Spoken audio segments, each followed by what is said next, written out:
Hace algunos años, a principios del 2020, el reconocido periodista Martín Caparrós publicó en The New York Times en español un polémico artículo titulado Contra el público. En el texto se refería a la situación contradictoria a la que ha llegado el periodismo, sumergido en la batalla de los likes, el posicionamiento y las listas de top stories cargadas de farándula y de superficialidad. Decía entonces Caparrós, y cito: alguna vez se dijo que hacer periodismo es contar lo que alguien no quiere que se sepa. En tiempos como estos se puede suponer que hacer periodismo es contar lo que muchos no quieren saber. Trabajar de algún modo contra el público, contra la demanda que estas listas muestran, y ofrecerle lo que creemos que importa, lo que años de aprendizajes y experiencias nos enseñaron que debemos contar y seguir creyendo que un día empezarán a valorarlo. Como periodista, leer sus reflexiones me impactó y las tomo como punto de partida para esta reflexión que titulamos ¿Qué periodismo necesitamos hoy? La pregunta es corta, pero lleva implícita una reflexión muy compleja que debe partir de una premisa: la vertiginosa evolución que en las últimas décadas han experimentado las tecnologías de la información y las comunicaciones han revolucionado de manera impresionante el periodismo. Los periodistas, fotógrafos, camarógrafos ya no son los mismos, como son también diferentes las redacciones de prensa. Y por supuesto también los públicos no son los mismos, ni la manera en que se consume el periodismo. La irrupción de las TICs ha traído consigo un fenómeno de hipercirculación de información en el espacio público, y en particular en las diferentes plataformas digitales. En otras palabras, los ciudadanos de hoy vivimos nuestro día a día enfrentados a una verdadera avalancha de información. Esto tiene múltiples consecuencias que intentaré resumir de manera abreviada. La abundancia informativa implica que para las personas sea cada vez más difícil poder identificar qué es lo relevante, lo útil. A veces parece que los públicos nadan en un mar interminable de información. En ese océano la cantidad afecta inexorablemente a la calidad, y los patrones de lectura o consumo privilegian la rapidez y lo superficial en detrimento del análisis pausado, la interpretación y la reflexión. Como ya sabemos todos, en los últimos años la proliferación de noticias falsas se ha vuelto un fenómeno cotidiano, las cuales alcanzan una capacidad de difusión cada vez más impresionante y preocupante. Y muy relacionado con las noticias falsas está el fenómeno de la tergiversalización de la realidad, a veces a niveles caricaturescos. Es decir, partiendo de un hecho verídico, se añaden o modifican detalles, se manipula la información hasta llegar a crear un relato incierto pero verosímil. Ese fenómeno es probablemente más peligroso que las mismas noticias falsas porque tienen más capacidad de engañar a los públicos. A nivel de consumo resulta abrumadora la preferencia de muchos públicos por los contenidos banales, la farándula, y con las nuevas tecnologías la capacidad de la gente de elegir, de dar clic en un lugar y no en otro, tiene como consecuencia que se posicionan mucho mejor en la internet las informaciones relacionadas con la chismografía y la banalidad.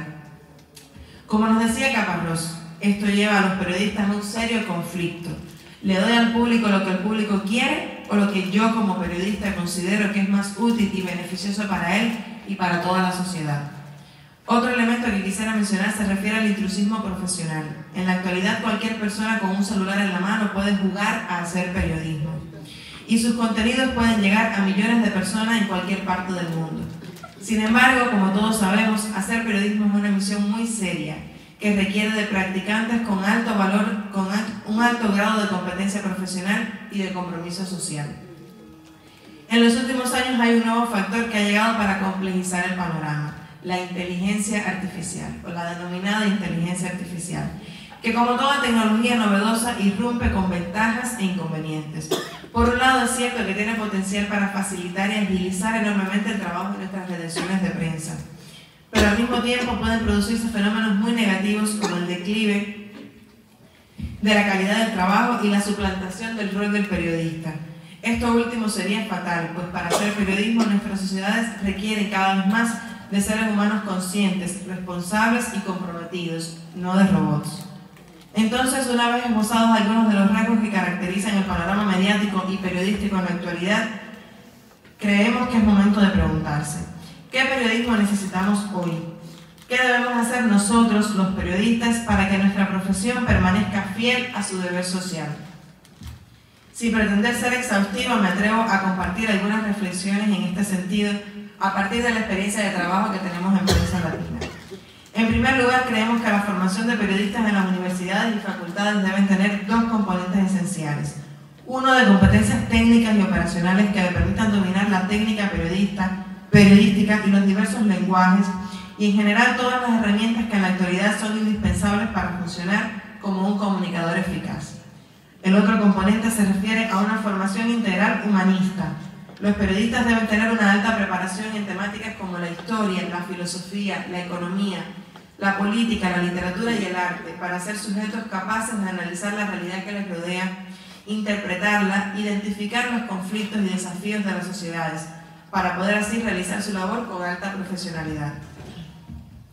Por otro lado, creemos que los medios de comunicación, en tanto instituciones sociales, quizás como antes nunca deben tener conciencia de su rol de servidores públicos, que deben tributar al progreso social. Un medio de comunicación, independientemente de su tipología, publica materiales que llegan a públicos cada vez más numerosos. La resonancia de nuestras historias alcanza niveles insospechados.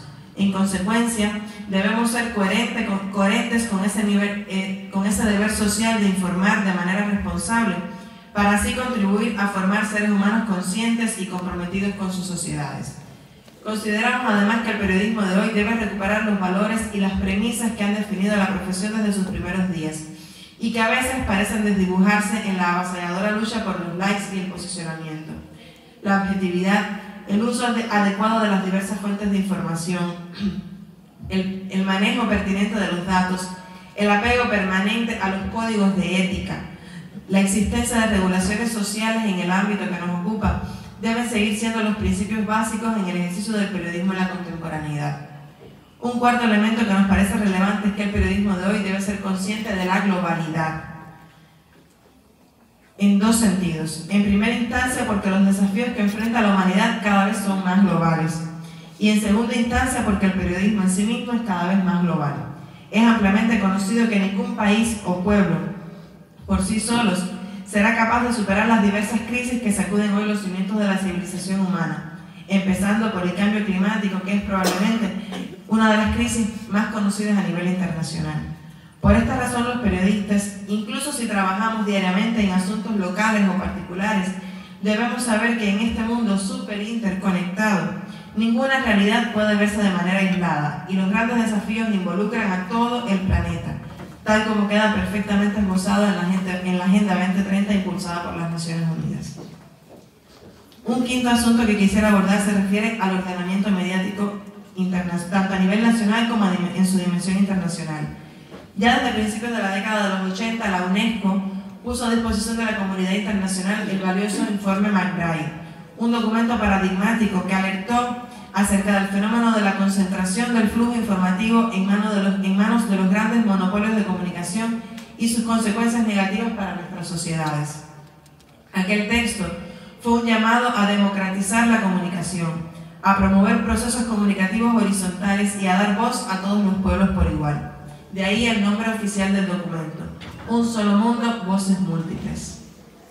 Lejos de mejorar, como era la aspiración, ese fenómeno de concentración se ha agravado en los lustros recientes en el contexto del avance indetenible del neoliberalismo y la concentración a niveles insospechados de los capitales. Por esa razón, los monopolios y grandes compañías de la comunicación son hoy más grandes y más poderosos, si bien las nuevas tecnologías han ayudado de alguna manera al surgimiento y crecimiento de proyectos comunicativos alternativos. Lo cierto es que ello es insuficiente y el mainstream sigue siendo la voz ampliamente dominante. Necesitamos un periodismo y un mundo en el cual no haya voces dominantes, en el cual todos tengamos voz y todos podamos ser escuchados en condiciones de equilibrio. Pongo un ejemplo muy sencillo. En este minuto continúa candente el conflicto en la Franja de Gaza. Sin embargo, si encendemos la televisión, escuchamos la radio o abrimos internet, la amplia mayoría de las noticias y los relatos que vemos nos llegan de la mano de los grandes monopolios occidentales. ¿Cuántos reportes hechos por periodistas locales hemos podido leer? ¿Cuántas veces llegan a nuestras pantallas historias contadas por medios de comunicación del mundo árabe?